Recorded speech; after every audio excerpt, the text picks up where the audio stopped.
my buddy Dash for this episode of Double Take. Dave, how I just said joined by Dash, but we're joined by Talking Dash and in Dave. the third person. Third That's person. weird. The way you feel.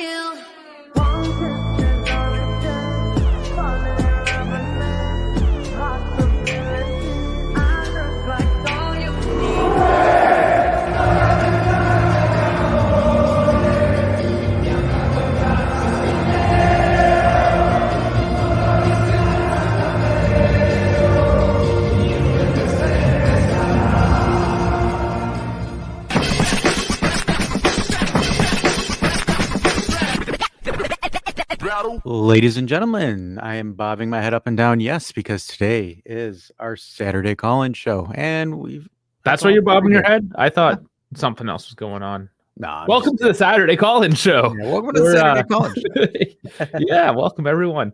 Of course, as customary, we will do the pregame. Let everyone kind of realize that we're online and roll in here. And then, we'll get you guys on. We'll share the link. You can jump on. We have a couple ideas we can propose, or you can just let loose and do whatever it is that you do. So that's later, but now we have Atalanta. We do have Atalanta tomorrow at 6:30 in the morning. Oh baby, yeah. We call that Dave time.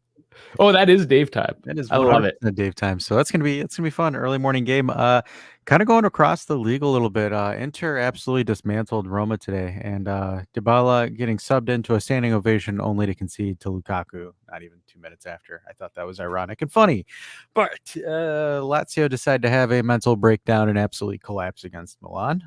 They lost 2-0. So tomorrow, second place. If we beat the boys of Bergamo, we've been saying this for weeks. Yeah. At this point, I'm not gonna lie. I think second place is just a bad case of blue balls because we're sitting there hoping that we get it, and then it's like, hey, we have an opportunity. We have an opportunity here, but it's like, we're there. I'm not there. It's like, damn it.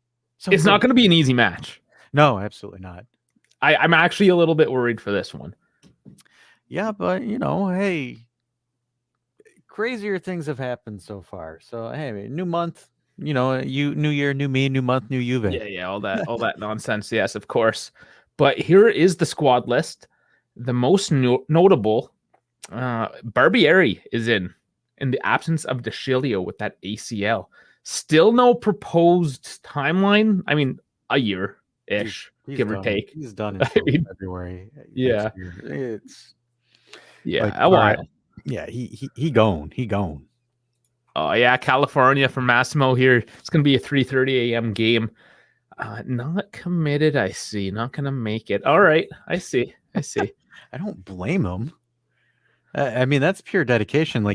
I got to give it to the Eastern Asian fans because, those guys are up until 2-3 in the morning watching the games because it's, consistently that early for them. So it's like, oh, that's insane. I'm over here at 6:30 in the morning thinking, shit, do I really have to do this? But yeah. And just to see if she thinks I don't have the balls to put this up there. I don't care. Sure. You control me. I say we've all known that. I don't know. We've always known that. But he I can't talk. That was some nice tongue movement though. I'm sure the ladies love that. It just broke him. I'm trying to keep character here. So that is what she said. But anyways, 1-1 masterclass is his prediction. Guys, throw your projected lineups and your projected score results in the chat, and we'll read them off as we go on here because Dave has pulled up the squad list before we get pulled into another segue. So right now, our forwards look pretty bolstery compared to what we've been used to. They're all there. Yeah, they're all there. Except Kaio, but we don't talk about Kaio. Yeah, I was going to say, we don't want to get Lucas upset. We're going to bring up another name you haven't heard of in quite a while later on. So just a foreshadow. So looking at it right now, we've got Chiesa, Vlahovic, Milik, Keane, Di Maria, Sule, and Illing Jr. And oh my goodness, the dog's making me try. And then defenders, we have Bremer, Danilo, Alexandro, Gatti, Bonucci, Rugani, and Barbieri. Interesting. Midfield, we got Locatelli, Pogba, Quadrado, Kostic, Meretti, Rabiot, and Fagioli. So I kind of wanted to touch a little bit briefly on Barbieri because Barbieri, I just said Barbary as a Yeah. barbarian, but with Deschilio out, I think he's officially kind of moved into that. He's got it. He's got it. I think he's Yeah. in. So good for him. He's regularly going to dress for the squad. Not saying he's going to get a whole lot of game time. We don't know one way or the other, but he's on the squad list probably every week from here on out, barring any injury. Good for him. And then a good midfielders lineup is Locatelli, Pogba, or 20-minute Pogba. We can't, this should be funny. Just make a graphic, 20-minute cameo Pogba. Quadrado, Kostic, Miretti, Fagioli, and Rabiot. And then obviously, I think we always know Szczesny, Perin, and Instagram Ilio. So that's going to be that one game. So I think we have to bring this up because the podcast, you challenged me on Consilio only having 3 Scudetti. I didn't challenge. I said, "Are you sure?" It seems like. Well, and then I wasn't sure because I didn't actually check my source. So I did check my source, and yes, he was loaned out up until 2017. Joined Juve like as a non-loan lead, like actually with Juve in 2018. So he has 3 Scudetti as a result, and that's as many as Napoli. That was the point. Our third goalkeeper, who plays 5 minutes in the 38th match of the season, has more Scudetti than Napoli, or at the same amount, anyways. That's that's harsh. He's like, the game I posted sucked. So he's the guy that disliked the video. Damn. Yeah, they're all Americans. Yeah. Well, yeah, because the thing is like they play soccer, not football. You gotta remember, dude, it's a pickup game. Like, that's not organized footy at all. It's just, a group of 20 of us that all live within the same vicinity that just say, hey, come on, let's just get some people. Like, I'm going to be honest, my team sucked, okay? Like, it was not the best because the amount of passes I gave to the amount of missed touches, like, I was face palming that night. Guys, I'm a center forward and I was playing as a right back. This is something Dash has wanted to do for a while, and you finally got the gear, and it was just a bad night, and here you are just busting his balls. He's just following his passion. It was just enough. It was on. Look, I honestly had second thoughts about posting it because like it wasn't the best footage, but I'm just kind of like, you know what, fuck it. I'm not trying to go out here and say that I'm a baller. I'm just a dude that plays the game, that enjoys to play it. Hey, if I only posted highlights and amazing clips and not the stinker ones, then it would have been disingenuous. So yes, that was in the United States, but it was more so the Latino community, not Americans. So and you guys, like, some of you guys bust your balls for ridiculous things. Like I put a short up. We put a lot of vintage shorts out.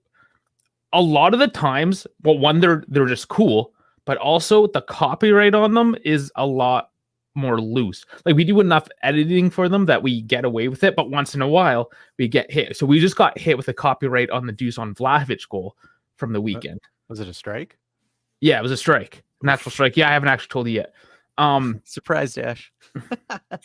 So, I mean, you're just going to get more of the older stuff because that's how the rules work, Just stop making it seem like it's some sort of agenda that, like, oh, Juve was just so much better back in the day and we never had any issues. Like, no, it's the footage we have, guys. just roll with it. But anyways, we both went on a bit of a soapbox there. Let's get back into the game, of course. Because so I'll kind of touch bases. You guys can see it if you guys want to watch my GoPro footage. It is it's called Dash Cam. Dave came up with the name, not me. I think it's brilliant. It was a brilliant name. I'm not gonna lie. The one thing that I really loved is the thumbnail for it because he actually took a picture of his vehicle's dash, and that is my car. It was actually pretty awesome. And the thing is like, so, oh, thank you. But yeah, because to be honest with you guys, positions that I hate playing the most when I play is defense and regista. It's not that I can't play those positions. I prefer not to because I enjoy dribbling, and I think you've seen some of the ankle breakers I did on that video as well, where I was able to cut through and bust some ankles. I think the one thing that pissed me off more about that game was I slow motioned it, but there was a shot I took from really far out. And if you guys watch the trajectory of it, It looks like it's going top bins, but there's a dude that walks right into it and like blocks it. And I was like, are you kidding me? And I was like, guys, I was so pissed. I went up to him after the game. I'm like, you didn't read that. He's like, and he, he's trying to like play off that he did. And he's like, no, I totally knew you were going to hit that ball there. I was like, no, Go I on. have you on GoPro. You look in the opposite direction. You're on camera, bro. You're on camera. I got VAR on that shit. But I was so mad because if like you look at, I hit that ball clean. It looks like it's going top corner, and then some dude just walks into it. I'm just like this. I was like, seriously? But hey, appreciate it. But that's the thing that I like doing. The thing is like I love pickup games because it's great for conditioning, great to learn some stuff, different styles, different players. But it's like a double-edged sword. Sometimes you get played with really good guys that really understand. You guys can like, you form that chemistry, that synergy. And then other times you have squads that it's like your water, their oil, your vinegar, their oil. It just doesn't mesh. And one of my buddies that was playing with me had a sore abductor, and he didn't tell me that until we played the first game. And he was the guy that was kind of pointing at me like that because I was asking him, like, can you run today? He's like, no. No, I'm just going to stay in here. He's like, no. And I was like, why are you playing right wing? Play as a center forward. He's like, yeah, but I want to shoot. I'm like, why? Then play as the 9. He's like, no, I don't want to. And then I showed him his footage after because, I cut it. I had almost like an hour of footage. He's like, huh, I really couldn't run. I was like, no shit. All right, Dash. I got to greatest- reel you in. I got to great reel you in. experience. It was fun. It was fun. I'll get more footage. Yeah, we're supposed to talk the nonsense at the end of this show. We're supposed to get the pregame out, keep the football only people happy, and then we go in the dumpster. Yeah, technically, it was football, so if they're mad, they're mad. Hey, Sharif asked the question. I responded to the question. All right, we want to go down the dumpster lane. Dave's later on in the show. Dave's giving me the yellow card. I'm keeping my hands up like this. I didn't. Speaking of yellow cards, Paradise has too many of them. He's suspended. He's suspended. Too bad. I actually kind of wanted to see him take another free kick. Maybe this wall's a little more organized than the last one, though. You want to know? I think that this is inaccurate. The reason why I say it is because Romeo Agresti is saying that your back three is going to be Danilo, Bremer, and Alexandro, and then you're going to have Quadrado, and then Illing Jr. I did hear that as well. Yes. So Illing Jr. is supposedly there to get the start. Supposedly. And then you're going to have Locatelli, Rabiot, and Fagioli as your midfield, and then Dusan and Di Maria are accurate. But that one is going to be interesting because, again, guys, I don't know if you know this or not, but Allegri, before every match, he does his projected starting lineup in the pre-training for it. And Illing Jr. was in that starting lineup. So there is an opportunity for Illing Jr. It's kind of a good thing, kind of a bad thing, because if he does well, and he gets more time. If he does bad,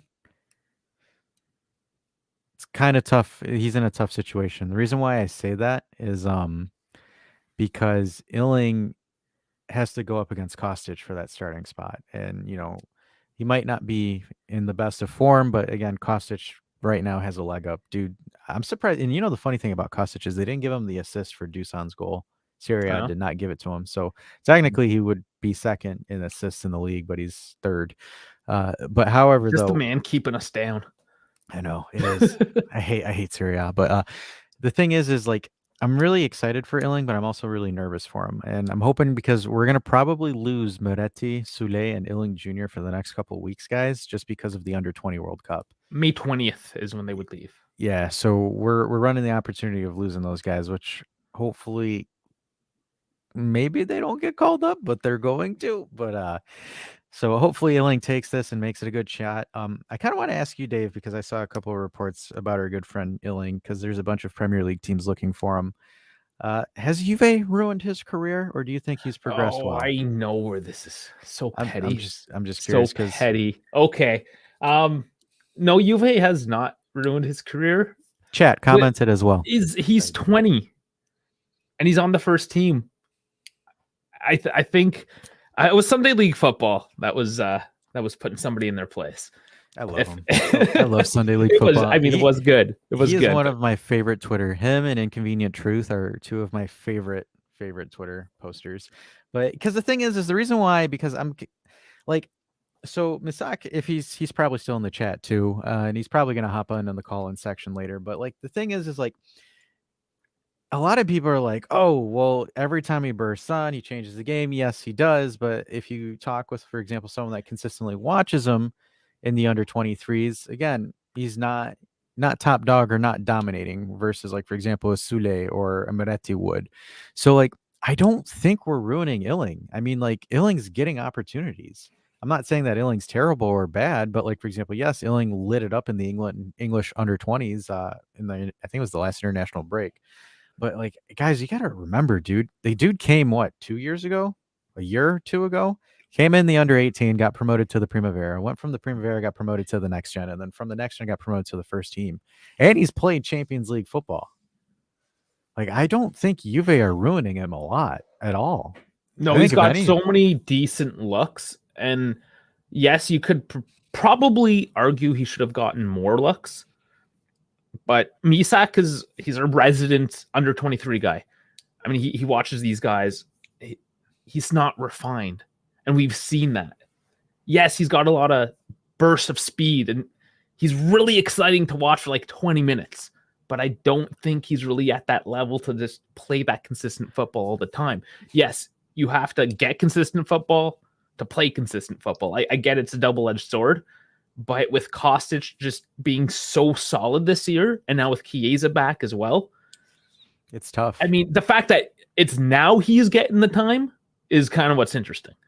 Yeah, and again, if he wasn't that guy, he wouldn't have gotten the time. But he is that guy, and he is getting the time. He's getting integrated slowly, nice and easy. Because could you imagine if he does again against Atalanta what he does against Bologna, where he takes that one-on-one and shanks it? And if he does it again, I guarantee you the Juventini would unfortunately shame the poor kid. Because that's how cruel our fan base can be. I'm not gonna lie. Oh yeah. Again, I love our Juventini, but at the same time, our Juventini are kind of petty when it Mhm. comes to things like that. Yeah. But kind of moving on. So really, the only notable outs for us is Paredes and DeCilio, or Allegri's son, allegedly, and the new sporting director next year. I'm just kidding. None But of these three people are ones that you're overly upset about yeah, not being in the lineup. yeah, It's unfortunate that two of them, we don't really know when they're ever going to come back. Paredes, I mean, whatever, he's back next week. yeah. And then we've got Rasmus Højlund, which, wow, him being doubtful is huge. Same thing with Lookman as well. Lookman and Højlund with their injuries. They're essentially they were Atalanta's top forwards. And when we played, Hateboer is not a.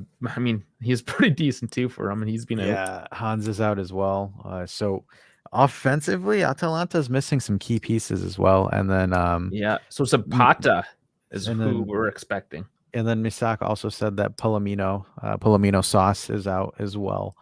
So yeah, this Atalanta team has a lot of holes. To be honest with you, Dave, I'm kind of licking my chops at this matchup because it's like you Yeah, have now that we put that into perspective, yeah, because I don't want to, I don't want us to sell Atalanta short. no, of 'Cause course Atalanta not. is There's Atalanta.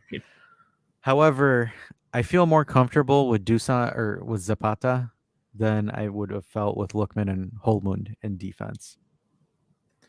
Or in offense. Duh, I can't even talk today. Zapata. He hasn't had with Lookman around, like he hasn't had much, right? He's got 2 goals, I believe. Yeah, he's 32. Obviously, he's getting up there in age a little bit.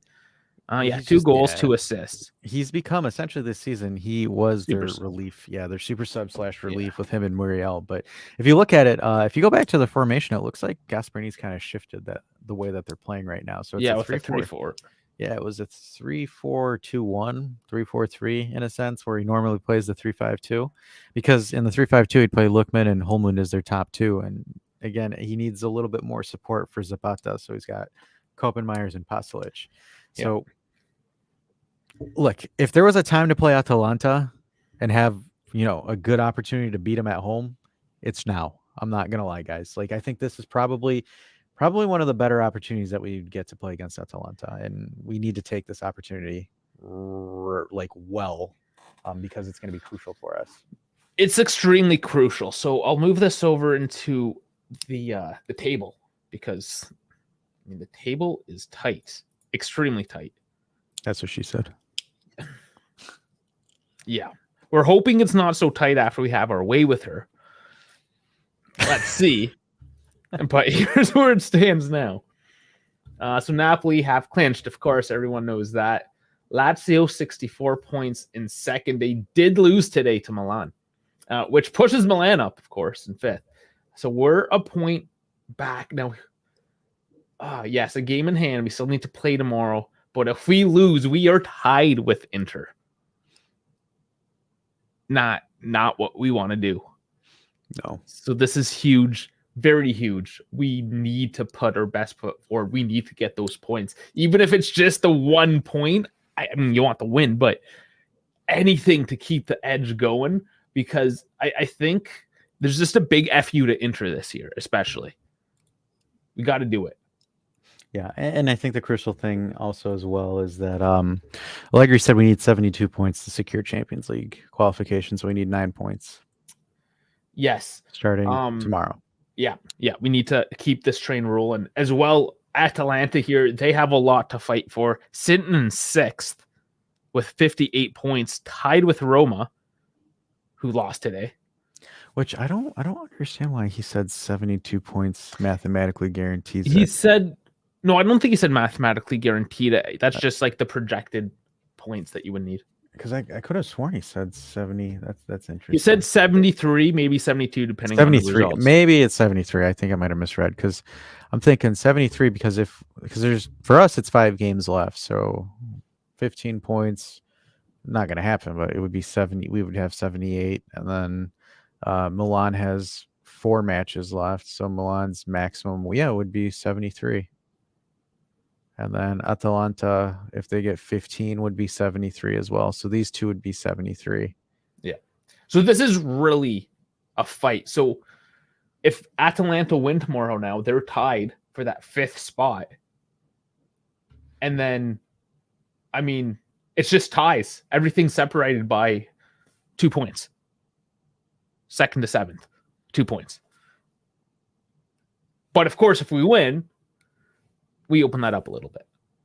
We leapfrog Lazio. Even with the tie, it kind of like keeps things a little bit separated. Yeah, so it's important. This is huge. This is a huge game, and the fact that it's the crappy midday or 6:30 a.m. or 3:30 or whatever stupid hour. I was going to say for our European friends, it's they're licking their chops, because it's like, oh yeah, midday match. KF squad's loving it because it's 11:30 in the morning for them, so it's lunchtime, so we can eat and watch the game. And what savage comments did I have today? You talked about having your way with it. Oh, that wasn't savage. Come on. Dave's like, that's just a teaser. I'm only getting ready. Go on, guys. Come on. No, it gets worse. Definitely gets worse. So that's where we stand now. I guess prediction. It's time for the prediction. So everyone get them in. I got a bit of news as well that we can go over before we open this right up, and maybe Bones wants to do a watch along with you. Yeah, oh man, I forgot to do the thumbnail. What? I'm a rookie. Okay. Yeah, I guess I should have scheduled that out, eh? For sure. I mean, if you want to jump in, we can do that. Dash, are you going to be there? Or are you going to be sleeping? I guess I could wake up. I was just going to watch it in the comfort of my... You can... as he mutes himself. This is what happens when you touch the button in the backside. He's still muted. Man, he messes everything up. Okay. He's tired. Yeah, he's tired of watching shit football on primetime. So you rather just get it over with, is what you're saying. Just early in the morning, dump a pot of coffee and you move on with the day. It's all good. Yeah. So Yusuf giving the 0-3. Bones the 1-2. Dash is giving the 2-0. 2-0. I say Dusan volley from 18 yards out, and then a Chiesa tapping. Okay. I'm totally talking out of my ass. But no, that's fine. That was reasonable, I think. There's gonna be goals. Definitely gonna be goals. 3-2. We're gonna win 3-2. Misaka's So who's going going to full win? 1-0. Zapatia loves to score against us, or at least I feel like he does. Toloy will as well for some reason. But on our side, we're going to have Di Maria, Rabiot, just to like take that goal scoring crown. And yeah, Vlahovic. Vlahovic will get two games in a row. Why not? Let's open this up. So there you go. Misak giving the 1-0. So tight. And historically, yeah, pretty tight our matches. Usually within a goal of each other. So But recently, we've been drawing a lot with them. Yeah, so 3-3, 1-1, 0-1, 3-1, 1-2. I mean, more or less the same. Going back, it's like 1-1, 2-2, 1-3, 1-1. Oh, they beat us 3-0 in 2019. But yeah, typically pretty tight. Yeah. Yusuf wants an Illing assist with DB9 goal. That would be good too. That's right, because yeah, Illing is likely to start. Could you imagine though? I was just saying, could you imagine we hype him up to start and he doesn't?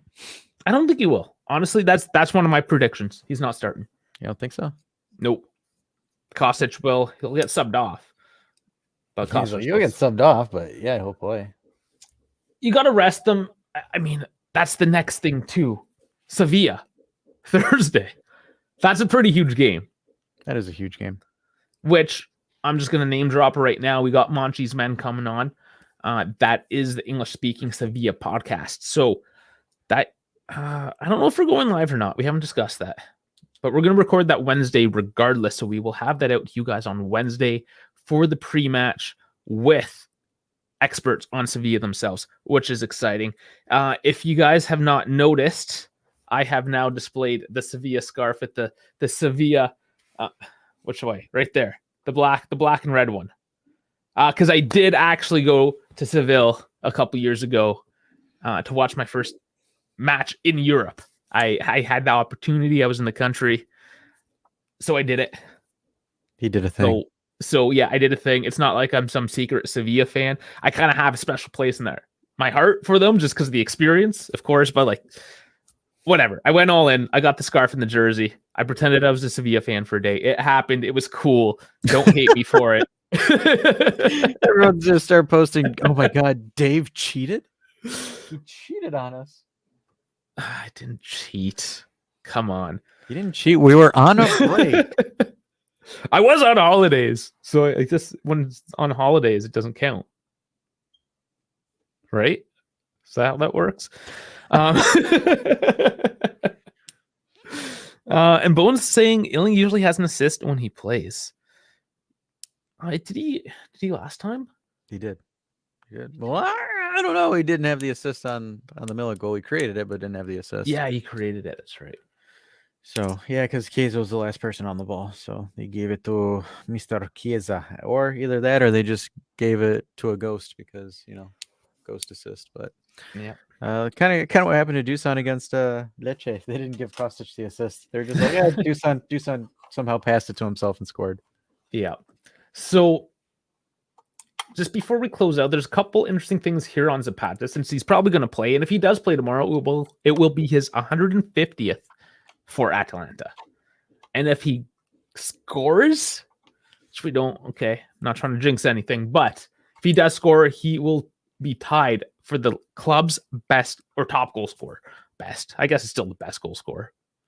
69. It would be at 69. Oh, yeah. So, I don't know. Whatever. Zapata. Screw that guy. We don't like him. He can play, but he doesn't have to score.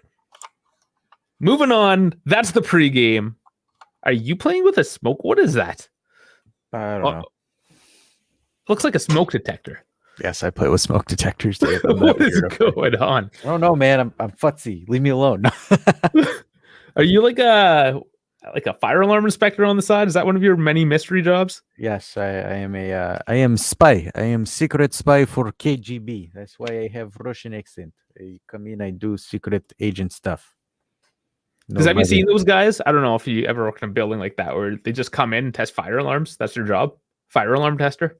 No. Yeah, it's a thing. Yeah, I believe it. They just got like the long poking stick, so they don't have to get ladders or anything. They just walk around, poke the ceiling. That's impressive. Yeah. Whatever. It's a thing. If for some reason any of you people are listening are a fire alarm tester, let me know how that works. Dave needs to test his fire alarms.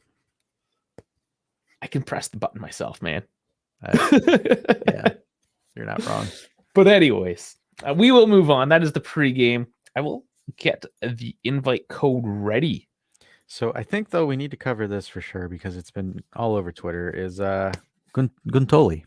Giuntoli, no, that's one of the things. That's one of the issues, whatever news pieces that I wanted to potentially have you guys, everyone else, talk about with us. Yeah, so I think that's going to be a hot topic that we need to talk about because allegedly he has agreed to terms with Juventus, and allegedly he is meeting De Laurentiis to call him a bum and request his papers. But that's all allegedly, guys. There's nothing confirmed right now, so we can't get too signed onto it. And then the one thing I kind of wanted to talk briefly about is everybody's pissed that Allegri recommended a guy for sporting director. Are we at a point now that we can't recommend our friends for a job? Like, I don't understand why people were pissed about that. They're like, here, and I quote, if the club lets people decide instead of themselves who the sporting director, we're a small club, we're a banter club. It's not even. This is the second reference to the same Twitter account this episode. It's ridiculous. Like, I don't understand. Like, are we not allowed to, hey, I have an opening. Sure, let me recommend my buddy. Because why not? It doesn't mean he's going to get it. Maybe this is directed to that Twitter account. You've never had the opportunity to be recommended for a job by one of your friends, most likely because you don't have any. Ooh, that's petty. That's petty. That is petty. That is petty. But I mean, if we're just going to throw shit. Like, let's be honest. Like, for example, here, our YouTube channel, TG. Dave was doing it. And then Farhad was like, hey, Dave, is there anyone that you would recommend for a co-host? Oh, yeah, there's a perfect example. Yeah. I know a guy. I know a guy. He seems kind of cool, makes terrible dad jokes, but he seems fun to work with. Boom. Yeah, we did not put out applications for the position. No. he was referred. Guys. I went through the entire strenuous interview process, and I bribed Farhad with a bunch of hopes and dreams. But he would also probably just call us a small channel, which I mean, technically we are, but technically they are, and we're technically not because we've been quite substantial with our growth. But okay, well, potential and actual. Yeah. No, I mean, come on, whatever. We have not even 1,400 people. We're tiny. Let's be honest. We're tiny. We're growing. We're small. We're a small club. Hey, look, all I'm saying is the last time we were covering the Atalanta game, we were at like 500, 600 subs. So we've done quite well since then. Yeah, we do all right. KB's here. KB, you done your stream?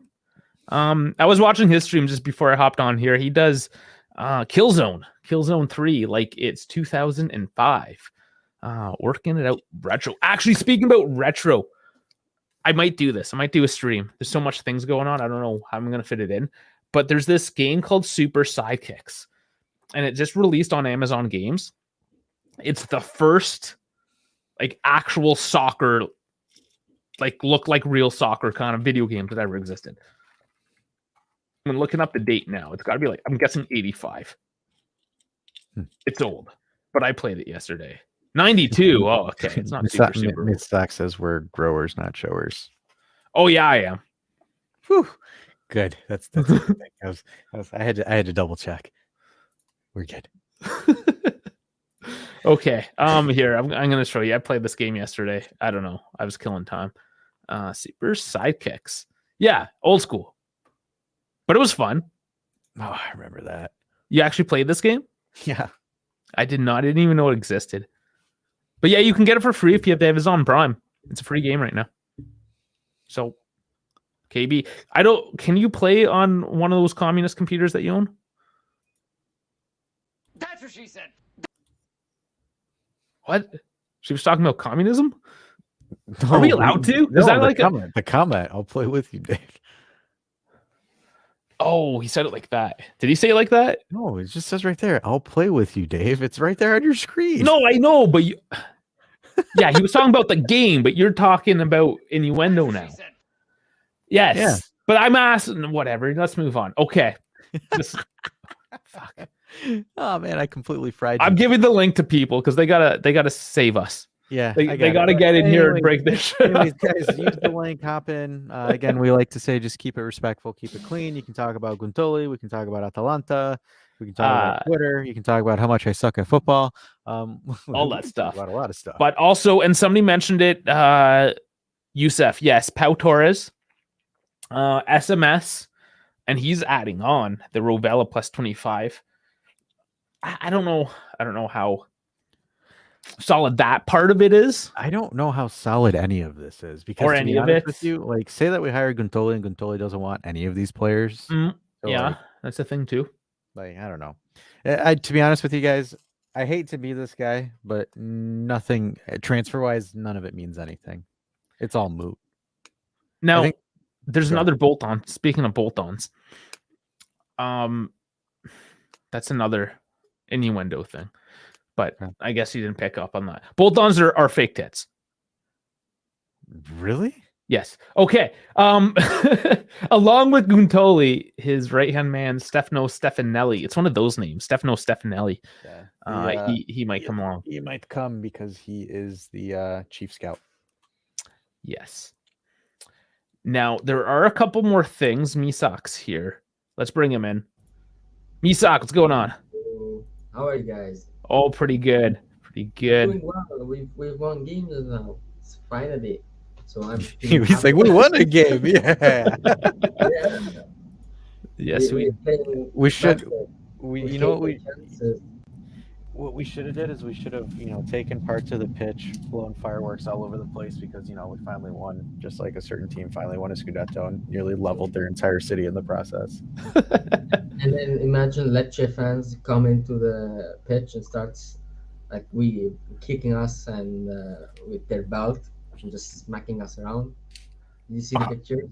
Yeah, the thing is, if I was Udinese, I would have been livid because you have a bunch of Neapolitans going in there and just digging out their grass. They're stealing grass. Yeah, Misaka, are you able to put your mic up a little bit? It is low.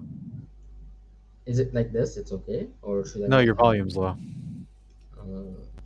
Yeah, it was low last time too. I meant to tell you, and obviously I didn't. Now it's worse. It's about the same. Hello. This is turning into what's that commercial? That cell phone commercial from back in the day. Is this Verizon? Can you hear me? Can you hear me now? Man, that was such a bad commercial. It was terrible. It was terrible. Oh, no, right. He took himself out. He unplugged your mic's gone. Now we can't hear you at all.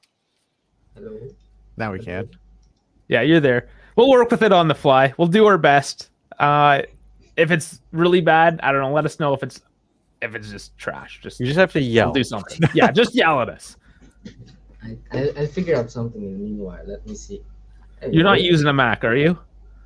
No, I use. No, you use a real computer. Okay. Like I use a real. I know that.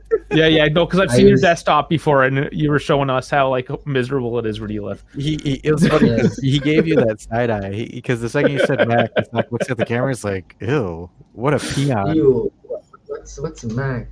I know mac and cheese. Yeah, that's bad too. That's bad. Depends on where you eat it. Honestly, some you can find quality mac and cheese too. No, if you make it, yeah, if it's fresh. But if you're talking about that stuff with the powdered cheese you put on, no. Yeah, I mean, Dash is there in the corner, like, man, I love that shit. I hate all of you. We know it's true. You're American. You like the ones? The ones like 5-minute prep. You put in the microwave and. I can't stand those. No. Me, I actually get like a block of cheese, shredded cheese, some heavy cream. I melt it and mix it all together. Like, yeah, you work in a restaurant too, though. Yeah, that's hopeful. That's good. Yeah, I make actual like cheese for it, not just like that dehydrated water stuff. You know what's worse? I've seen some people like putting the block. The sliced cheddars, the frozen ones you use for burgers. They would just stack them and melt it on the macaroni. Mac and cheese, and it's disgusting. Anyway, let's not talk about disgusting food. Yeah, or disgusting Max, who KB said is the superior race, and the last people that said that got annihilated. So, Max is the superior race. Max is the superior race. But he is like, if you see in his comments and how he talks, he is a superior person. He Ah, is. Mac. KB's pretty good. KB is quite superior. We love him. He trolls. He does it on I love. purpose. I use iPhone. I'm comfortable with an iPhone, but I never use a Mac. It's too useless. No offense. They're fine. Let us move on though, regardless. Uh, I did want to get this out. This may be something we can talk about quickly too. Hatrin is no longer training, and the lawyers are looking to terminate his contract. Do you guys hear about this? Yes, Yeah. yes, I saw it on Twitter. Is anybody surprised? Nope. No. Okay, I guess that's easy. No, we're not surprised. He's a mess. He's a professional footballer and has a gut like mine. Well, How are you a professional footballer if you're like overweight and not coming to training and not even training with the under 23s? yeah. It's a lost cause. See, I told you guys haven't heard it in months. Okay, he's like, wait, who? Yeah, Mohammed Hatronen. Yeah. That's just as bad as that one podcast episode we did with Farad, and we talked about Kyle George. He's like, who? Did he Yeah. actually forget? Yeah, everybody Oh, man. forgot there. Kyle George is more relative, like it has some importance compared to Muhammad Al-Hatari. Yes. That's completely lost, man. I don't know why we did this deal other than like pleasing Raiola. I don't get it. I think that's it. That's the only reason we did it was to please Raiola because it was his guy. It was part of the. I think it was part of the Delit deal to sweeten the Delit deal. Was, Yeah, sign him. it was a favor. Raiola Yep. favors. We got him on the first year of Allegri, and then we got him, and the next day he's already sent out to Sampdoria, if you remember. And then Yeah. he never even played or trained. And then the Sampdoria guys, like the managers, talked to our management, like, "Where the fuck is this guy?" Sorry for my language. Where is this guy? Like, you send it to us, but he's not coming. And then they called the police and stuff, and they found him in like wasted in Amsterdam. So yes, Yeah. he is boring. I mean, I've been wasted in Amsterdam too. It's a good time. He's like, it's a good experience. He's like, it was weird. I woke up and there was red lights all over me. Yeah, but you don't do it during your job, no? Again, I was on vacation. I had excuses. Imagine you're driving and then you just wake up in Amsterdam, like from America, from Canada to Amsterdam, some kind of weird shit like I that. hate when that happens, man. I hate when that happens. That happened to me a couple of times. So KB, he's asking what's the reason specifically. I don't know if there's any one thing other than he just doesn't show up to work. You're basically firing a guy because he didn't show up. He has depression and he's unmotivated for the sport. And Yeah, there's a lot of background stuff that, I mean, they've kind of touched on in the news a little bit, but they haven't really. he has Yeah. issues. Yeah. He has major issues.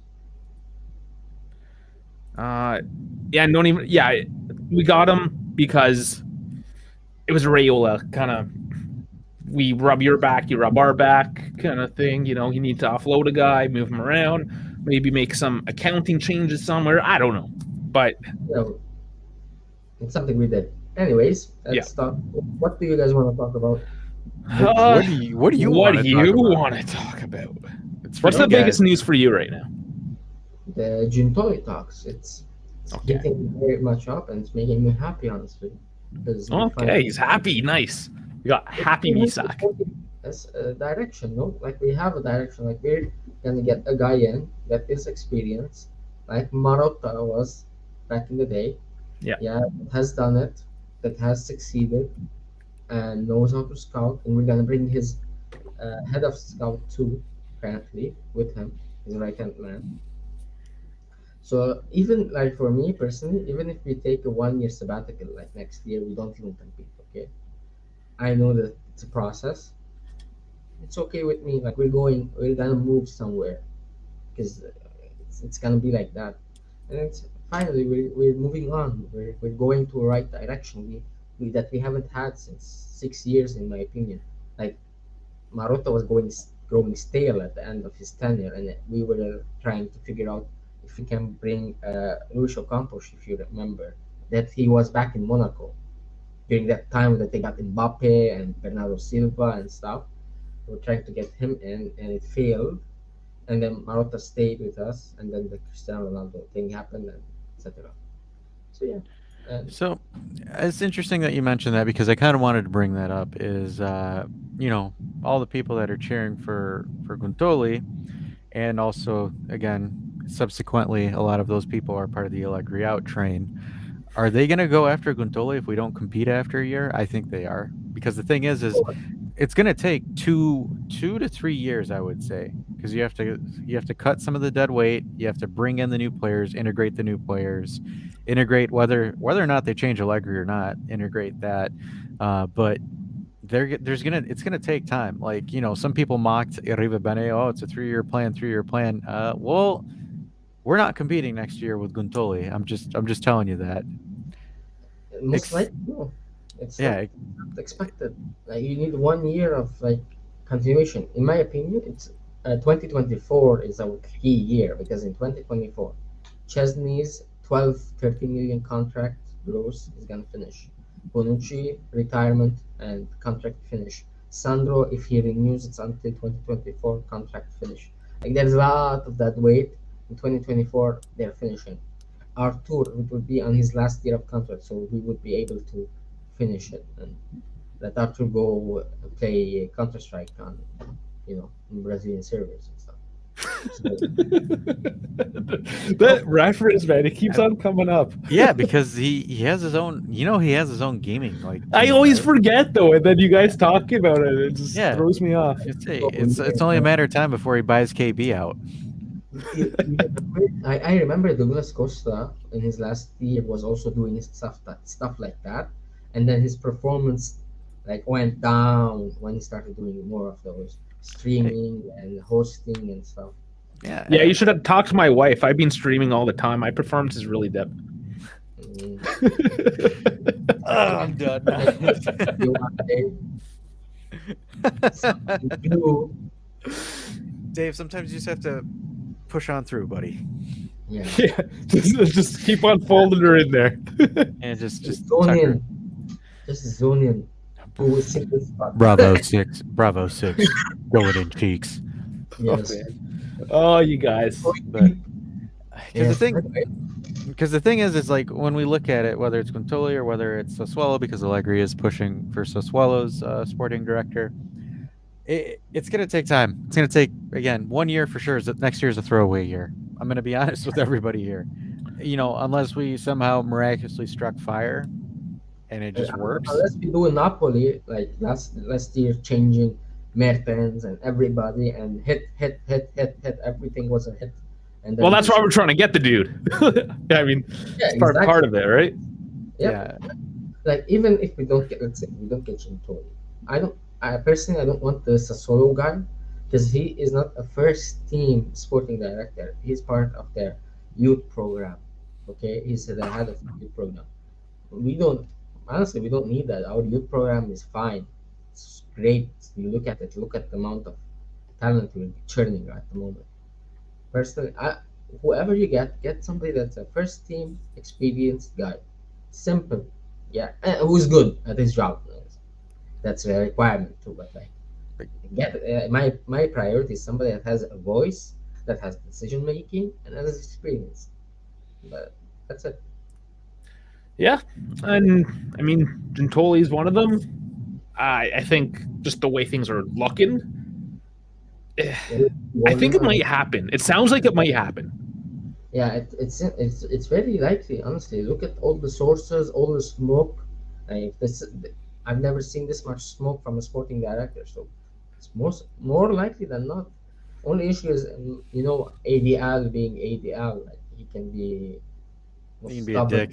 Yeah, Apparently, he's not though. Yeah, apparently, like he's like, you want more. Because apparently Giuntoli is asking for more voice, more power, and De Laurentiis doesn't want anybody having more power than him. Yeah. So it's a conflict of interest. So maybe there is a lot of potential in Giuntoli, honestly. For sure. And I think part of it too is, I mean, other than his right hand man, he doesn't want the exodus. So it's the stipulations, you can't just take everyone with you.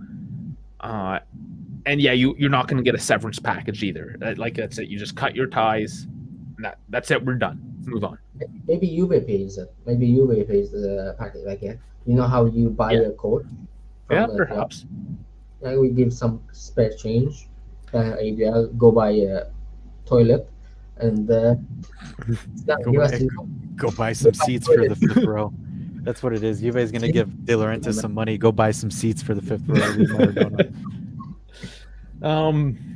Yeah, and you say I'm petty. The other thing I think that gives credence to the situation. Now, this is just me prophesizing a bit here. Maybe get that tinfoil hat. But the fact that this really picked up steam as soon as the Scudetto was secured for Napoli. So the job was done. Okay, now we can start talking. Yeah, well, I mean that makes sense because Napoli's coasting now. Because essentially, Yes. there's not, There's nothing else to play for. Yeah, there's posted, no? In Europe, like, I didn't see them trying at all in any of the matches in April. Like, Lazio started losing matches. That's what made them secure it earlier. Yeah. Like, Lazio was on their table, and then they started losing, and we were losing. Everything benefited. They were just. We did what so many teams did to us for years, which was just give up and let us have it. Yeah, they just gave up. So it was Napoli's year for the rest of the league just to give up in April. And then they won 2 games, and they secured the title. Simple as. Yeah, they tied 2 games. Yeah, they tied 2 games. That's all they needed. That's how far ahead they were. So close for a tie. So speaking of shitty people, since we're on Napoli, this is kind of petty. And also, sorry, Dave, guys, the link's in the chat too. So if you guys want to join in and get in on this actual live conversation, feel free to hop in, people. Yes. We don't bite. We might lick you, but we don't bite. Get in on some action tonight. Yeah. Yes. All the action is on this side of the internet. But okay, so I want to talk about shitty Napoleon. Oh man, it's Napoleons? Napoleon. Oh man, when you screw it up, you're just gonna laugh and keep on going. Okay, so apparently they were saying Juve shit during the Scudetto celebration. The players were so Politano should get a referral for violating Article 4 fair play. Yes. It already happened to Ambrosini, Zaniolo, Hernandez, Krunic, Magnan, and Tonali. Oh, is Napoli getting minus 15 for Article 4 now? No, but Politano might. It's up to our favorite man, Kine. Sorry, hard to see. Why? I kind of the one thing is why is anything in the vicinity of Napoli so obsessed with Juventus? I feel like they sleep to Juve pillows or something. It's just insane. You know why? It's Italian politics, because we're the biggest and strongest people in the north, as Juve and Agnelli, and they're the weak Southerners. Not that's why they were wearing. Did you see the Confederate flag they're taking and throwing because it represents the South? That's what they think. I didn't see that. That's so dumb. They were waving with a big ass flag, save the South, protect the South, and stuff. Oh my! They don't have any clue what the representation is. That's bad. That's bad, Naples. That's after blackface, after the continuous blackface throughout the season for Osimhen, they just hold the Confederate flag everywhere because it represents the South in their opinion. Oh my god. Anyway, that's not my... The other stuff I kind of get, because I don't think Osimhen ever got... At least he didn't say he got mad at the blackface. It was a kid that revered the man, right? So it was done in innocence in that particular case. Yes, but there you can see videos of old man making blackface. Yeah, I'm not trying to make excuses for what was going on. I'm just kind of understanding the cultural dynamic that happens in that city.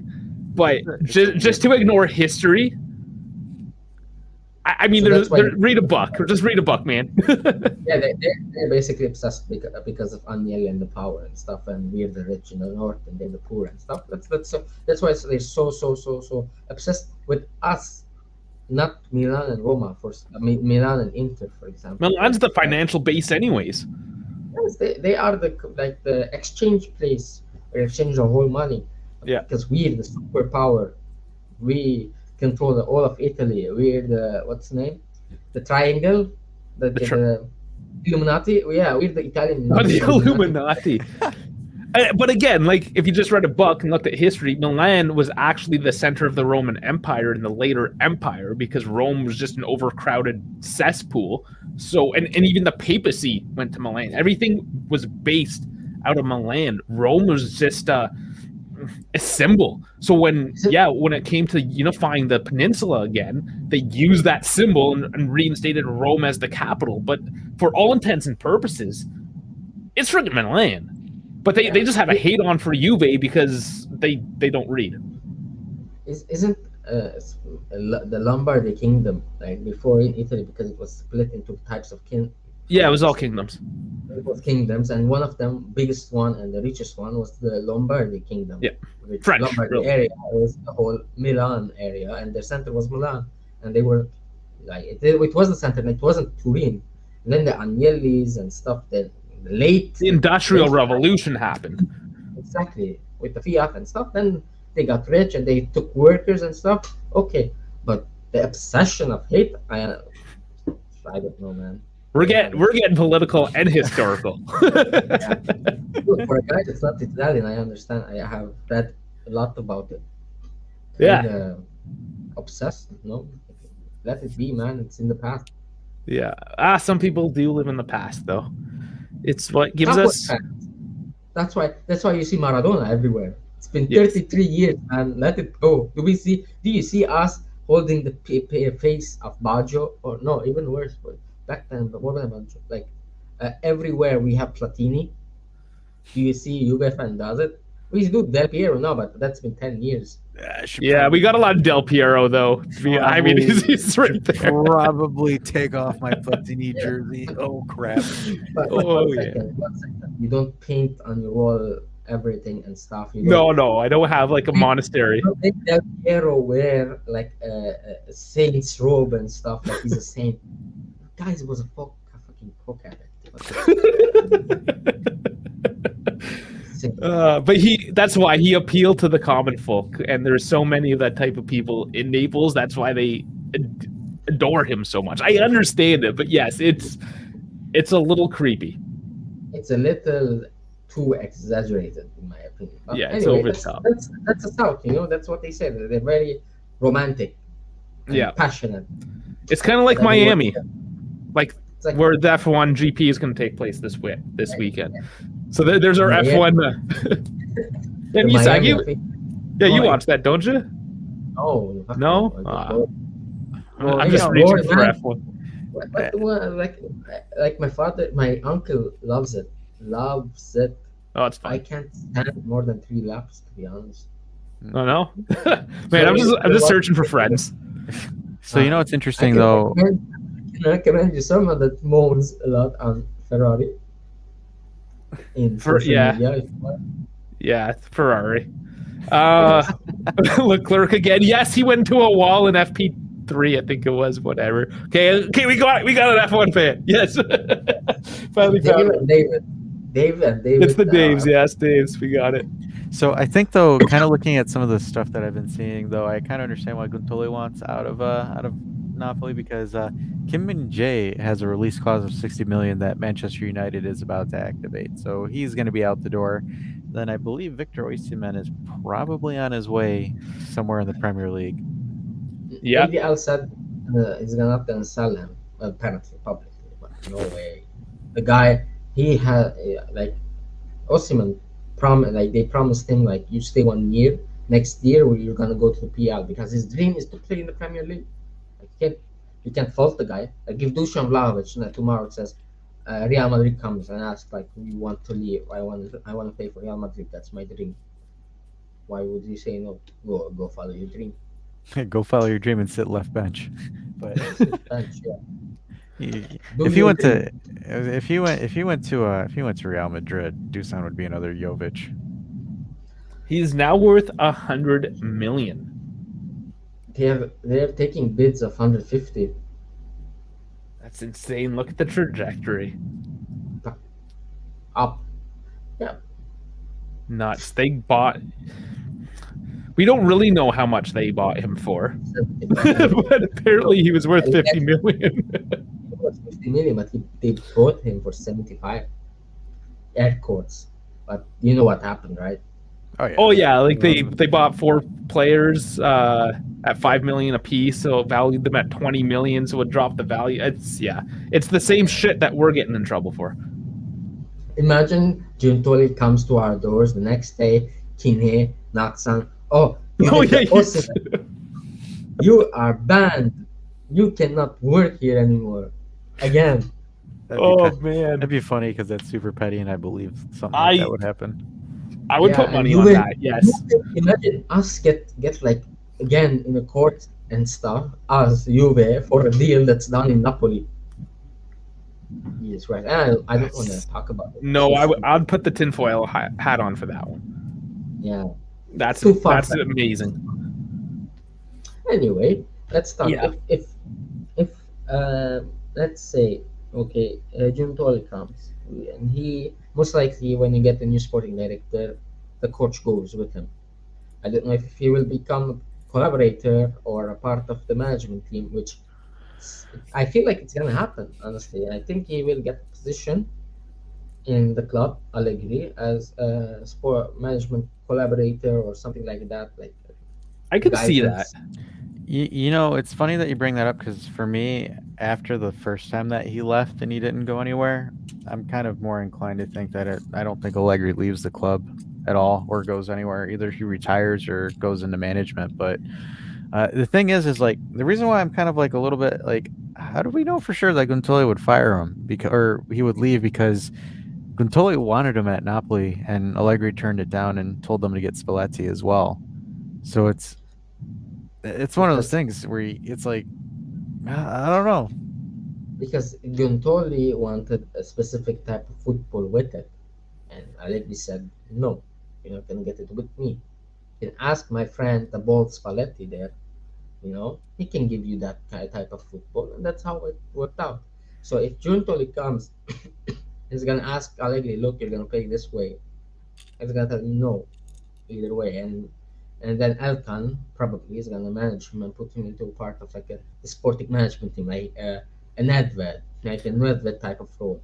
Yeah, I was thinking that all you got to do is show up to the Europa League draw, just cracked out. Just show Just up. make jokes, make sarcastic statements and jokes, and laugh and stuff. That's what you do. And flip Like, off cause he's Conte. yeah, because he is a company man, man. Oh Like yeah. he is a company man.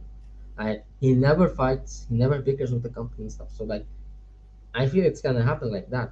And then we talk about who's gonna be the manager if Giuntoli comes, because Yeah. Giuntoli for the 8 years at Napoli, his teams he builds it in a one form. That's a 4-3-3. From Sarri, after Sarri it was Benitez for a bit, 4-3-3. Gattuso, 4-3-3. Spalletti, 4-3-3. 8 years like that. So you're saying we're gonna bring back Sorry? Not saying that.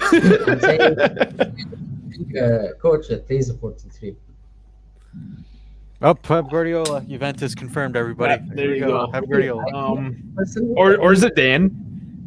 Zidane is the high profile name. Yeah. Okay. If Zidane he rejects, like, who is this Fagioli that you're gonna let me? Where is my motive? He says, I'm not ready for this plan yet. Good. Second option, 43. If you're gonna play a 43, you have to go for the Italiano. If you want a pure 43 formation, because that's what he plays.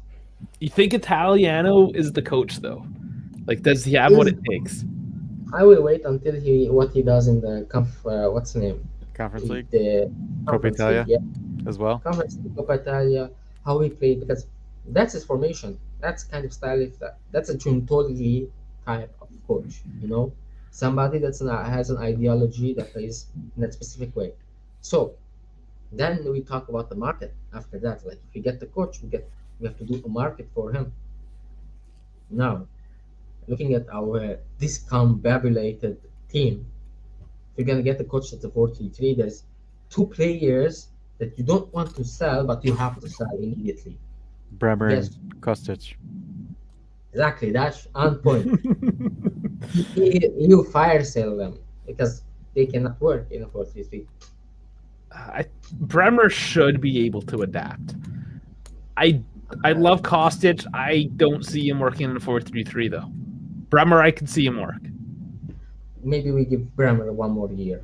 Let's see. I think you have to. You have to give maybe because of the investment of money you put. Yeah. Because like if you're gonna that's the thing. Like if Giuntoli wants to move to another plan that he has never done, which is a three at the back team, because he's never built a team for a three at the back. He was always building his team for a 43, nothing else. And then a 43 and a 4-2-3-1, like it's the same variation. Yeah. Four at the position. back, regardless. Yeah, it's think four at the back and a wing play.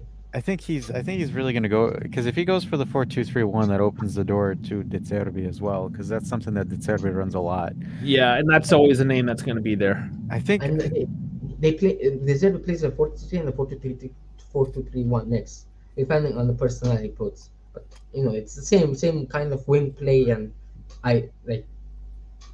Spalletti does that as well. Who? Spalletti, he Spalletti. alternated. He was Do we get alternating with the 4-2. Spalletti? He alternated between the 4-2-3-1 as well, Imagine that. We bring Spalletti over as well. because he was running No. that at Inter. He's renewing his contract. No. Yeah, He will is. stay. Ideal said he will stay. And he's Yeah. gonna- No, it won't happen, but No. it would be funny. I think what ADL already the rumors. You know why I feel like Giuntoli is gonna happen, because already the rumors started who ADL is gonna replace with. It's either the guy from Bari, who is Bari he owns already in Serie B, so it's basically his guy is getting Yeah. promoted, and then the Empoli director, who's also a good director, is gonna get him. Like the rumors, like there's a plan for both teams already starting, so like it's going Yeah. to the right. There is substance in the rumors. Yeah. Anyway, there's What lots would of you substance. what would you think about Sassuolo's sporting director? I mean, I know Allegri wants him, but like, what would you guys think of him? No way. I don't think he's anything special. He does a good job with the team he has. I suppose he's had ups and downs though. For He me- gives us all their players. Yeah, but that's Carnival. The difference is we're not getting Carnivale, we're getting Rossi. Yes, Carnivale Rossi. is the sporting director. Rossi is for the youth team. Yes, And- that's right. That's right. I Of don't course. want my sporting director to be a person from the youth team. I want him to have experience in first team football. So if they said like it's Giuntoli or Carnivale, I have no problem with either. Honestly, they're both are good. They both have their own plan, what they prioritize. Okay, but I understand what they want to do. Rossi, no, it's again going the same way. No, Yusuf's asking about Palladino, which is the Monza coach. Yeah, He's done really well with Monza this season. I'll give him that. He needs another season. Yeah, and that's the thing. Like, is it a freak year, or is he legit? He needs another season. plus he plays the only one I in the world right now in modern football that plays a 4-3-2-1, a 4 at the back and a 3-2-1, like The Christmas tree. the Christmas tree formation, which was nobody plays it since like mid to tens. Okay, nobody plays that because there's no wing play now. It's all wing play. Yeah.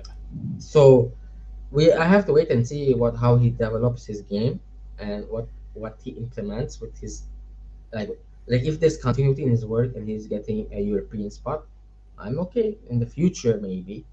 But for right now, the only one that is, if we're gonna play a 4-2-3, there is Zidane. That's one style, and there's Italiano on the other spectrum. Yeah, but And so Zidane to me isn't the most attractive when it comes to play, because you know how a lot of people want attractive football. Zidane's essentially another Allegri, so it's like I don't know if we would get him, to be honest with you. the thing is, what they want apparently is the image of Zidane. Boom, you're getting Zidane and his But goal. we don't need that anymore. We tried that and failed. We need to move on from that idea. Exactly. That's But honestly that's a small club mentality where it's like, "Oh, hey, look at me get this." There we It go. well, no, it is yeah, because, like, for example, it kind of is because, like, think about it, because and I'm more so calling out the people that make that argument because it's like, "Oh, we need," 'cause I heard this argument a couple of times where it's like, "Oh, because of the coach we have, players don't wanna come there," or, "If we get this coach, players are gonna be more willing to come there." Guys, like, it doesn't work that way when you're a big club. That's doesn't not the work case like at all. I think there's certain use cases because I was listening to that part of the podcast that I was not part of. Um, just fine. I'm not being bitter about it. It's just nice to listen to other opinions that doesn't have my voice in it all the time. But like I thought of Pogba and how much he was attracted going back to Juve because of how yes, it was more than just Allegri, but he had that love. relationship already, right? So there are specific use cases where yes, you can attract a certain player because there's a certain person that works at the club, typically the manager we're talking. But yes, I think by and large, especially when you're competing with the Premier League, I mean, it doesn't matter how much childhood love you have for a team. Like Vlahovic, we hear all these rumors that he might go to the Premier League. But last year, he was going to be a company man because he loves Juve and he's going to fight for Juve. And those rumors did not hold up after just a few months. So, by and large, no. But yes, I think there's some specific use cases where you can draw a player. You There's my can. take. It's rarely because there is two people that attract that. First, the sporting director that sells you the sporting plan. Yeah. What's the plan? And what's your role in the team? Are you a starter, a bench, a third option, whatever? Secondly, are you playing in the UCL or not? That's the most attractive thing you have. It's not the coach. It's like, are you playing Champions League football? Are you playing top tier, top echelon of football? Yes, no. That's why like people are arguing. Allegri just wants top four. No, you need the top four to attract players. Without top four, you can't get big players anymore. All right, we weren't in the content. Like I don't feel like we have the financial resources to buy a big player at the moment. No, But I think the biggest player we would buy at the moment is SMS. I I think don't. we're not going above that ceiling. I And that think might the be reaching. biggest player is gonna be Pau Torres. Now That's gonna let's get right on to Pau Torres. Actually, let's find out what he's worth. Have they said anything about money yet? not yet, No. Okay, I didn't think so. So but let's. he I'm going to has bring up the transfer. Last summer it was 60 million, right? I think it was 50 to 60. Well, let's see because if we can track. So 45 currently. yeah. He's dipped a little bit. He was 50. Yeah. Yeah, he's been 50 for quite a while. But I think the reason is because he's on his last year of his contract Yes. this summer. Yeah, so that would make sense. That's why we have to get him for about 30 million max, honestly. Like 30 million tops. He's a guy that's great, but you shouldn't overspend on a guy that's on his last year of contract unless there are other bits. Now, what I have understood until now is that he we proposed him, we have gave him a contract and he accepted our contract. We just have to talk with Villarreal and see what's gonna happen. So that's again transfer strategy. That's the best strategy. But the problem is if it's a Premier League team and they offer more money or more bells and whistles, that's where it becomes the issue. Because essentially, right now, Pau Torres has leverage to go to Juve because he's like, I've accepted it. I want to go there, make a deal happen, and if they do, they will. But the thing is it's more concerning because there's Premier League teams that are looking at it, and a Manchester City, if they give him first team rotation, it's going to be hard for us to really sell it to him unless we overpay for his salary.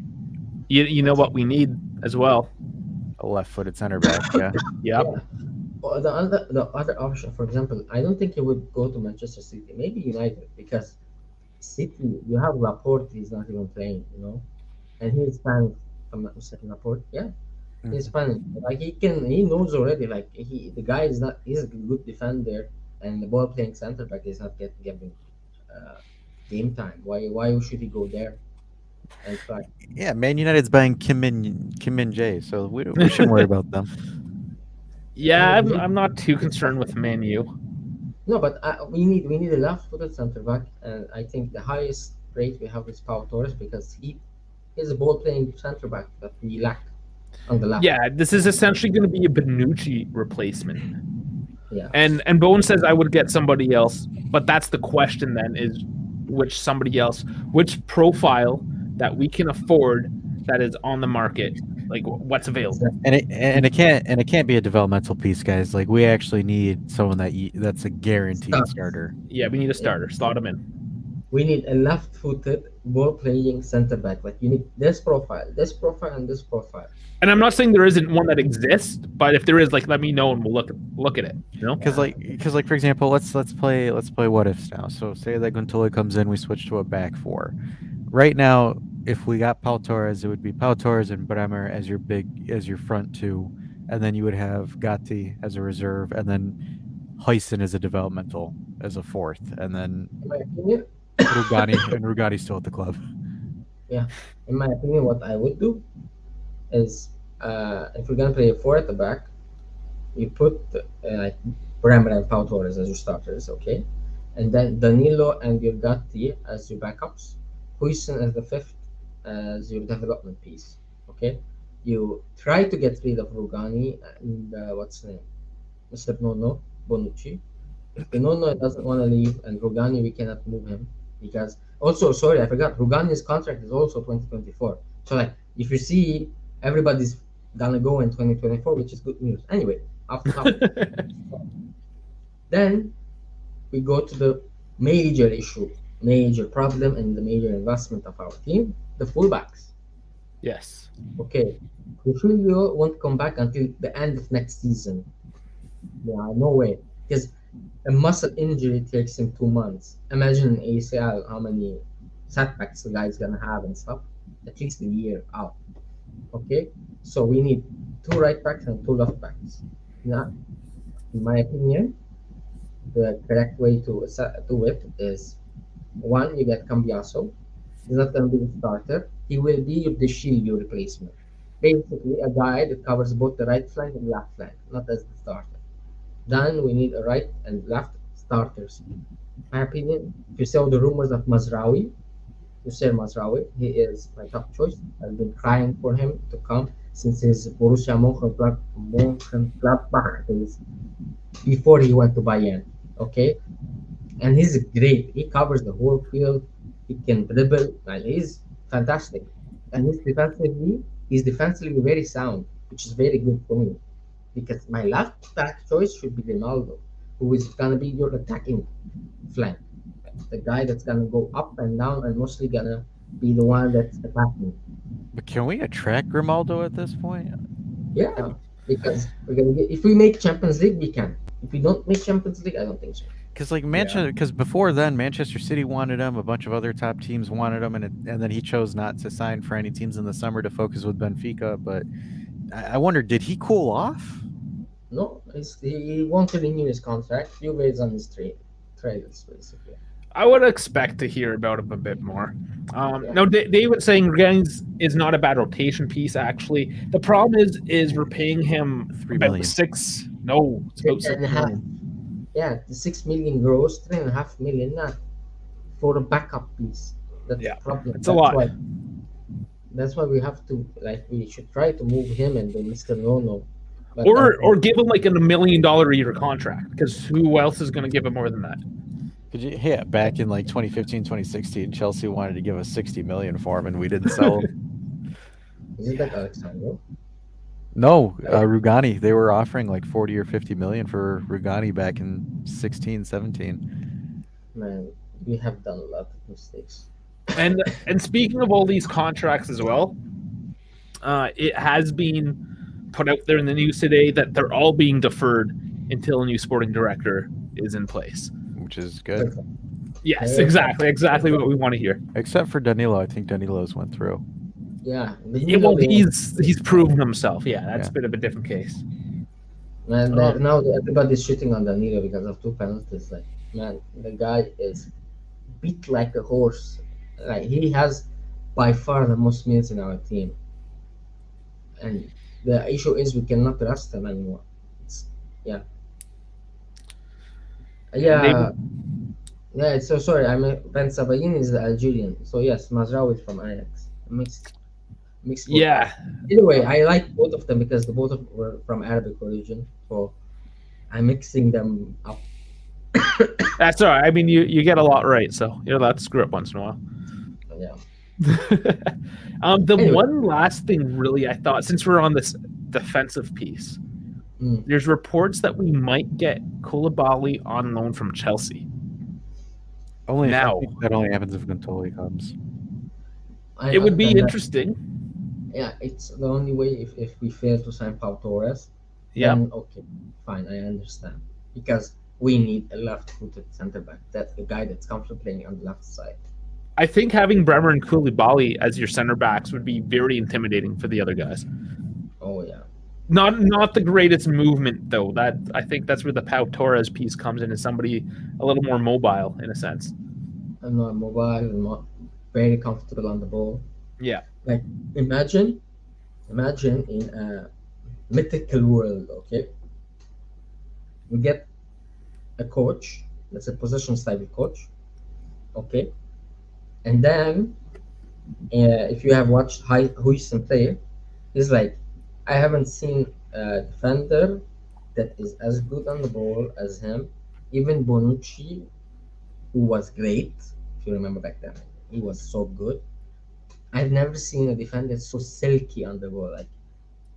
Like I'm watching Pogba, but on the ball. It's insanity as a center back. So imagine you're playing in the future, you're playing possession style football where you have your right center back, Huijsen, who's comfortable with both feet, and your left center back is Pau Torres. So you have two ball playing center backs. So the options, the modern football, how it would be played, how they are saying that it's going to be played and stuff, your options are going to be very, very, very good. Now, my only problem is how are you guys? Who will you guys replace Rabiot with? SMS. I mean, don't know. realistically, for a drop in pace at that level, you would have to look at something See, like an SMS. I don't know. For me, the thing is, I don't even think we need to really go that far to replace them because, like, for example, you have Ravella that returns, so Ravella goes in the Regista role. You shift Locatelli out in one of the midfield roles, and then you would alternate between Pogba, Locatelli, and Fagioli because you already have the three players. And then maybe you could potentially recover Zakaria, but I doubt it. I think he's burnt his bridge. But I don't think you need to replace Rabiot because if Pogba stays healthy, you have Locatelli and all of them. Honestly, though, if I could retain Rabiot services even at 10 million, I think I would because of the cost of getting another piece like that. And yes, your argument saying you don't necessarily need that piece, but if you have it, I would keep it even at a higher cost. Sorry? It's very, you know what I would do? What's that? Just a bit of scouting and a bit of trust. There's two options for me. The first option would be getting Gravenberg from Bayern Munich, who is sitting on the bench. Is he He was an available? He's on the bench. He's moaning and crying that he wants playing time. Okay. So you can get him alone with an option or just a loan cover. And at the same time, or as an alternative, my first choice would be Sharon Dur. Sharon Dur is now, I think he's going to turn 19. He is a midfielder from Benfica's. He's still playing with Primavera and just jumping between Primavera and Portugal. Now, I get Endur as part of the under 23 team. Okay, he is Italian. Yes, Ryan Gravenberch. Look at the playing time. Only 16% of his minutes. Oh, As that's a guy, bad. Yeah. and if you look at his last year, how much goals and how much assists he makes, as a guy that's born in 2002, it's insanity. He is physical. He is creative. It's like saying a more defensively capable but less silky Pogba. Okay. Yeah. He is only 20 though, My which thing I for- understand my- why he might be benched, but he is a very high profile. But He sorry, I want to point out Liverpool 65% probability of transfer. no, because McAllister is going there. McAllister, McAllister. okay, man, you got Europe figured out. All right. No, but the thing is, for me, the reason why I'm not sold on Gravenberch is because we gave him the opportunity last year and he turned us down and went to Bayern Munich. Well, He he's it's what is payback for Delict. okay. So if a guy makes mistakes, you can redeem it at the end of the day. He can redeem himself by coming to Juve and being balling with Paul Pogba, who is part of Team Raiola too, and is an idol for him because he tries to emulate his game of Pogba's pace. He's really good. That's like my number one choice for replacement because Rabiot, as good as he is right now, you can see the flaw in his game, especially in build-up phase. Oh, it He's super doesn't slow exist. with ball. It doesn't exist. There's no build-up. So at that flank, it's your execution flank. Like you get the ball from the right side to the left side, so that Rabiot is there to finish it off. Okay, but the thing is, if you have Kostic also on the left, and he's the creator, and on your right, for now it's Cuadrado who should create but doesn't create. So there's a problem there in the area completely. No, I'm not gonna go in that. But like, I want somebody that's both physical, which is look at his height. He's 1.9 meters tall, man. He's huge as fuck, and like that's why I want him. That's why like he is the perfect Metzala that we want, and that would excel in Juve. Like he would, in my opinion, if he comes to Juve, he would be like the second coming of Edgar Davids. You think so? That's Yeah. big words, big words. But I do do like Gravenberch. I love Davids. I do have breaking news from I Mathis Pog. Again, this is kind of funny who he's quoting, but quoting Phil Thomas from The Sun, Juventus is interested in Mason Greenwood. Greenwood now. Why do you want to get the rapist, man? What the hell? Okay, I have real news that came in from Nicolo Shira. Whatever Das is saying. I'm just reading off the Twitter thing where it just said, "Hey, just now posted." I don't. It's The Sun. Like, come on. Okay, exactly. Like I said, I have a real breaking news. On topic as well, Juventus working to try to sign Cristiano Giuntoli as new sports director. Juve have already met Giuntoli and offered to him and his right-hand man, Pepe Pampio, a contract until 2026. Yeah, great news, man. Isn't Pompeo like slang for blowjob in Italian? Or I'm mistaken with Pompino? Uh, Pompino. I don't know. I'm not sure. Let's Google So, this. Mr. Oh, that man, Mr. BJ on the right hand man, kind of adequate. Anyway, so yeah, fixing the myth because Zakaria as people. Oh, let's give Zakaria a chance. The guy is super injury prone. He is so injury prone. Nobody like people forget. He came to us. He played 1.5 game. He came out injured. Like he played the first game against Verona. He scored. Second game, he started, got injured, subbed out, came back after 2 months. Played against Inter that game. Played once, twice, injured. Like we're gonna replace Rabiot that is never injured in his career. Like he will have a flu, somebody dies and passes away, and we will be busy and not coming to the game. It's Pompino, by the way, that you're thinking of. Yeah, yeah, Pampino. See, it's a couple of letters. Pampino, Pampino, it's the blowjob. We're gonna have a sports director called the blowjob, man. Oh my god. Anyway,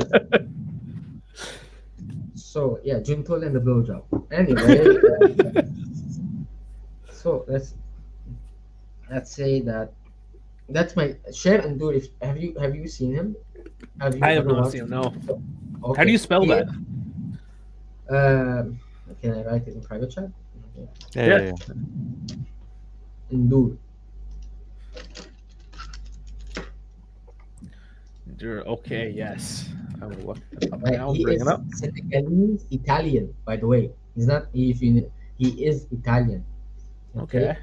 But he is half Senegalese, half Italian, born in Italy, and he's playing with the Benfica under-19s, and he is a huge and super talented. Like I've seen a lot of Benfica games. He would Okay, match- yeah, I think I might recognize him a little bit now. He's Now gonna that play we with the bring him Italy under-20s, by the way. Now in the World Cup, he's the captain. So worth a 1.5, value going up. but his contract expires this year. So in my opinion, we should go all in, secure him for the under 23s at least. Hmm. Okay, Yeah. but even if you watch his game, how he plays, I would even give him a chance in the first team, man. And I don't know why every Benfica fan is crying already. Why is Endur not playing with them once they sold Enzo Fernandez? Because he is that good. Like, if you see some scouts, what they talk about, it's like they're saying you're watching the career of Paul Pogba in front of you.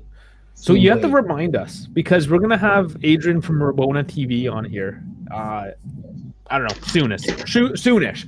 We should talk about this man. Yes, So Sharon. Misak, remind us. Okay, no problem. Sharon Dur, he is fantastic.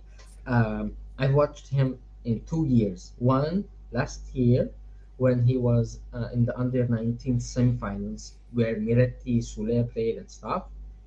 He was manhandling Miretti as a 17-year-old. Miretti was 18, was 17, and he was manhandling because Well, like everyone he, manhandles Moretti. yeah, but man, it's like man against boys, and Miretti was good on the ball. But when they were facing each other, it's like one like shoulder, and then he's off with the ball, and he's so technically good. Like He's I, he can in do my both opinion, feet. yeah, he is perfect. He is perfect. And Jeez. I'm just afraid Mancini will become stupid and doesn't give a call up to him at all because he is that good. Yeah, he's starting to call up some not so Italian. So why not? Yeah, but look, what's the name? That guy from Udinese that is the 16-year-old. I think Oh, why Destiny, Doji. that's not June is not 16. No, a The younger guy. Oh, I don't know the really young guys. the really young guy, 16 guy is making him train and stuff. Man, give Destiny Doji doesn't have a cap yet. Give Destiny Doji a cap. Yeah, He's playing Emerson from here 2020 freaking three, man. yeah. There's that No, there's a problem there. there's a problem there. Anyway, speaking of this guy, we should get this and then focus on renewing Joseph Nongue Buande. If you've have you heard of it? Of I've him? heard the name. Okay, Joseph Nongue, right? How do you N spell O that? N G E, N N O N G E. N. Yes, that's right. Yeah, his name has been tossed around a bit. Joseph Buande, 17, turning 18. For me, man, I watched this guy, kid. I watched this kid, and this kid, I'm gonna be so sad if you don't manage to renew him. His contract expires next year because he wants like Yildiz, like Houston, he wants guaranteed stuff that he will reach the first team, and like he has it. He has it. You see him, he has that talent level. Like he's a central midfielder, a defensive midfielder. He's left-footed, but he's also very good with his right foot. He's scored most of his goals, the 3 goals he's scored with his right foot. We got him from Anderlecht last year, and he's a starter in the under 19s continuously, but also has 2 games, 3 games with the under 23 too. Oh, He's nice. a he's very physical and very technical midfielder, which is rare, and the dribbling, that's the one that I owe on. The dribbling he has for a midfielder is illogical. Plus the passing range, the pinging of the passes. So yeah, like you see the amount of talent we're creating right now. So yeah, we just need to harvest it properly, and everything is gonna go well. Miretti, by the way, everybody is killing Miretti on the Twitter, like how can you miss this chance and stuff. Miretti is used to missing sitters. If you watch him play under 19s and under 23, he gets into the right position every time, and he misses it. That's the Miretti problem. Yep. Okay, so you just Though I think because like what was it, that offsides goal that he scored, that thing was just a fraction Yeah, offside. that was close. That should have been it. that So I should be. don't, yeah, My heart melted honestly. Like our 2 kids that grew up from our thing. Yeah, Beppe rates Bonde because he watched Bonde live in the match we had against Genk. in the under nine, where we had two stupid fake red cards. Honestly, we were, we were playing 9 versus 11 for 35 minutes, and we were still controlling the match, and we had the better chances, and we couldn't finish. And one of the red cards was on Buende Nonye, who got the red card, and he should have gotten the penalty. Instead, he got the red card. Imagine how stupid the refereeing was, and that we had a very good team to reach the final, to be honest. And we got two penalties and we missed the penalty. Yildiz missed the penalty. Well, guys, I have one last piece of news that is likely not the most fake one, because I also just got the tweet here from the Sun that I don't care about. But yeah, it's an hour and a half in. I do actually have to head out here very shortly, so I have to cut it short, guys. I'm sorry. Sure, I mean it's just been an hour and 35 minutes. Screw you guys, it's been long enough. But That's what she said. yeah, I only got so much in me, man. I'm getting old. So probable formation from Giovanni Albanese Mhm. is Tech, Danilo, Bremer, Sandro, Quadrado, Fagioli, Locatelli, Rabiot, Illing, Di Maria, Vlahovic. Called So Illing's coming back up again. Yeah, great. But I know people will murder me and tell me, "Oh, look at him, Ilim." You play him as a bench option because his speed, his pace off the bench is gonna change games. Okay, I'm only afraid because Kostic doesn't have that skill set. If we in the like, if we end up tying, if we change it and put Kostic, there won't be any difference. But either way, it is what it is. Yeah, I kind of want to let's talk about that briefly before we sign off. We'll spend just a couple minutes, but because like for example, I'll say it like for example, Bianconeri's don't want him to start. They call for him to start every single game. Kid's on fire. He should start all the time. No, I'm gonna say this: 20-minute cameos are different from 90-minute starts. Different levels of energy that you need to use, different level of understanding. Center backs are a lot more fresh from start than they are at minute 60, minute 65. Totally different things. So like when you're looking at it and when your argument is, and all respect to those guys, but their argument is this: well, do you not see the impact that he has? Well, yes, because their fullbacks are tired. Again, those players that are on the pitch that he's up against have ran for a bit.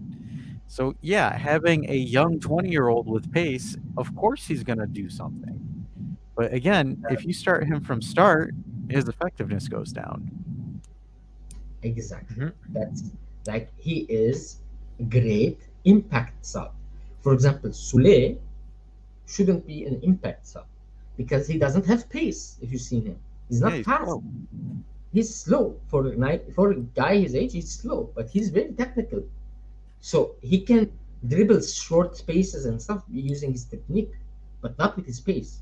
So a guy like Sule starting and arguing for me that Sule should start more, I agree 100%. He should start more games. I don't deny it at all. But Ealing Jr.